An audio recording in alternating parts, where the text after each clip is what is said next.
ชื่อของอ้ายก็ชื่อวาสนาวงดาวทองอายุ46 ปีอาชีพก็เลี้ยงหมูนี่แหละเลี้ยงหมูนี่เขาเลี้ยงมาประมาณ3 ปีไปคนหน้าเฮ็ดหลายแนวอยู่นะมันกับช่วงหนึ่งกับมีค่าขายเครื่องแห้งน้ำเฮือนบ่อีหยังเฮ็ดแล้วก็แปลงรถแกะสลักเปลี่ยนไปตามสภาพ อันใดได้ดีก็แม่นเฮ็ดไปเฮ็ดอันใดบ่ได้แล้วก็แม่นเปลี่ยนเฮ็ดแนวใหม่เฮ็ดก็เบิดครอบครัวล่ะถึงเมียถึงลูกหยังก็เฮ็ดน้ำกันนี่ล่ะผู้ใดทันหยังก็แม่นเฮ็ดไปผู้ใดทันอันใดได้ก็แม่นเฮ็ดนั่นน่ะมันบ่มีตำแหน่งตายตัว หมูเฮาทั้งเบิดนี่550ช่วงนี้ที่การเลี้ยงการเกลือมันก็บ่มีอย่างหลายเฮากับตื่นมาเฮาก็เอาหัวอาหารมาถอกลงถังนี่แล้วมันก็กินตามเบอร์ของวิชาการเขาเจ้าแนะนำเขาเจ้าหักเอามาให้เฮาเขาเจ้าให้กินเบอร์ใดหมูเฮาอายุส่ำใดที่น่ะเขาเจ้าก็จัดอาหารมาให้รดเฮาก็มีแต่เกลือตามเขาเจ้าสั่งหั่นแบ่งซ้ำๆกันเบิดแล้วก็จัดตัวผู้ตัวแม่เพื่อให้มันกินอาหารได้สมบูรณ์นะถ้าเอาตัวแม่บ่ตัวผู้ปนกันที่มันตัวแม่มันสิกินเนื้อบ่ได้ดีเท่าตัวผู้แล้วมันสิอยากจอยแต่ว่ามันการเจริญเติบโตมันสิบ่ได้เต็มส่วนนะถ้าเฮาเอามาปนกันเป็นตัวผู้กินอิ่มแล้วก็ได้กินท่านอาหารหน่อยที่บ่ได้กินเห็นไหมแล้วมันเห็ดให้จอยคนอยากเห็ดก็ก่อนอื่น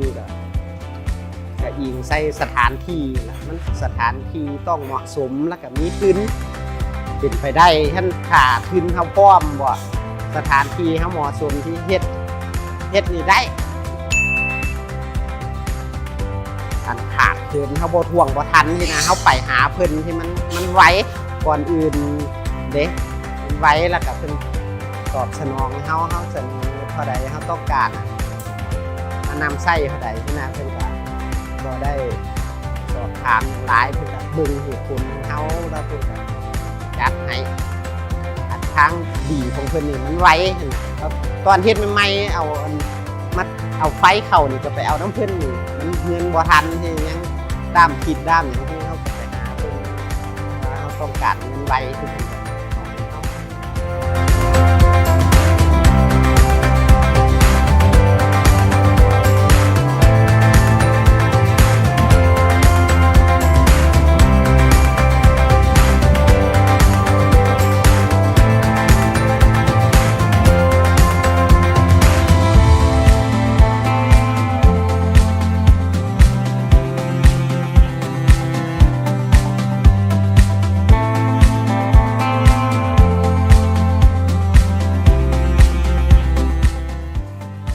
ว่าถ้าใครอยากเฮ็ดธุรกิจ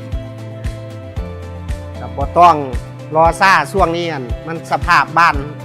นเมืองของเขามันก็พัฒนาไปไวเนาะถ้าผู้ใดซักซ่านี่นะที่ตัดสินใจเฮ็ดธุรกิจอย่างลงไปที่ถ้าเฮาซ่าที่มันก็สิบ่ทันหมู่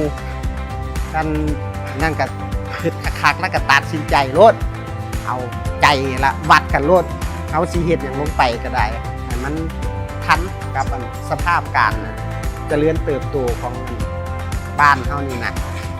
แล้วก็ผลตอบแทนมันก็ว่าสูงกับแม่นละเพราะว่าเฮาระดับนี้เฮาเฮ็ดได้ซ้ำนี้ที่ก็ว่าผลตอบแทนมันเฮาก็พอใจเฮานี้ขาเดียวว่าซื่อๆซะยังเฮ็ดได้ซ้ำนี้ซุปเจ้า2 ขาบ่2 มืออย่างมันก็ต้องเงินได้หลายกว่าเฮาละถ้าเฮาคืดมีแต่คืดอยู่ที่เฮาบ่ลงมือเฮ็ดที่กับม่วนมาคืดน้ำหลังมาเฮ็ดน้ำหลังที่เขาไปก่อนแล้วเฮาก็น้ำเขายากเฮาตามหลังกันเฮาออกก่อนกับใครไปซ่านี่ก็ยามันชีวิตเฮามันมีชีวิตก็สู้ไป